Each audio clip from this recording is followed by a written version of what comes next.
And welcome back to the Hot That, where we are talking Abbi Pulling. We did a live stream video of, I think it was my daughter in the end meeting Abbi Pulling at Brands Hatch in the F4 paddock. Kind of like, downwind from Paddock Hill. And it was absolutely amazing. But I think a lot of people don't know that history very much was made on that day. Formula 4 history. This is the same championship that people like Lando Norris was in. I mean, not bad at all. Formula 4, and this girl won her first Formula 4 race. So it's absolutely brilliant. So, as we know, Abbi Pulling as well. You may know her from the F1 Academy, where she took pretty much a double victory. She dominated the Miami weekend, and following on from that promising. From that promising weekend, she came into Brands Hatch for Formula 4, which you could make an argument for, slightly controversial, is more competitive. Bearing in mind the people, F1 Academy is very new. And I think to win in Formula 4 is a bigger deal than winning in F1 Academy, because I believe the talent pool in Formula 4 is better and big, is essentially better.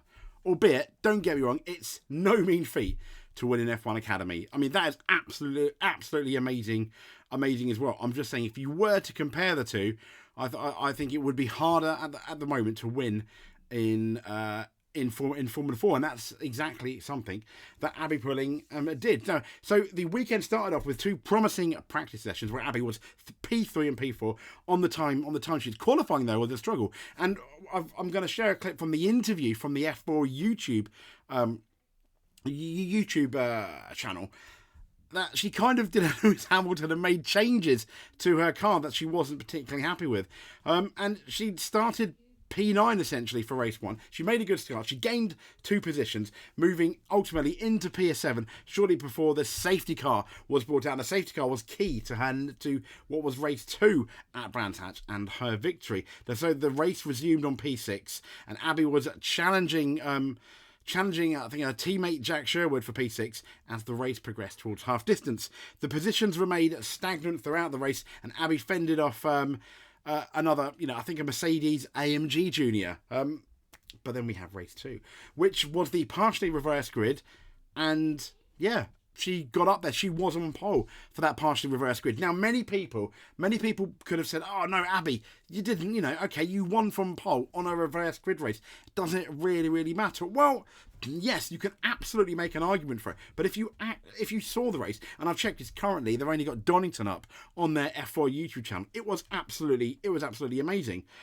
She made a great start to retain the lead, and then she immediately pulled out a gap to her challengers behind, which was soon sadly wiped out with a safety car. But in those in that initial run before the safety car, she showed that she had the pace.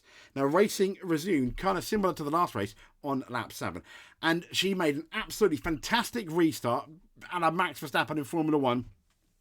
She made a brilliant restart on the Brands Hatch Indy and then never looked back, and she was just pulling away, and her times are so consistent. I mean, even Sky F1 has had a story about her making history. I mean, they're saying the F1 Academy Championship leader Abbi Pulling made history at Brands on Sunday as she became the first female to win a race in the British Formula 4 Championship. Pulling is competing in both series. I mean, it's absolute. It goes to say she was on pole for the second F4 race. Pulling made the most of that opportunity and eventually took the victory by 5.5 seconds, capping her historic achievement by securing a bonus point for setting the fastest lap. So there goes any naysayers saying, "Oh no, maybe she wasn't fast enough for pole in F4." She absolutely was. And, justifying that she did the fastest lap, and she was, no pun intended, pulling away from the competition. I've got here then, hopefully, if I can get this right, I will have I'll just show you wonderful people the interview she gave to Formula. I won't show all of it because it's a bit. But if you want to see all of it and the other interviews of the drivers, it's the British F4 YouTube channel.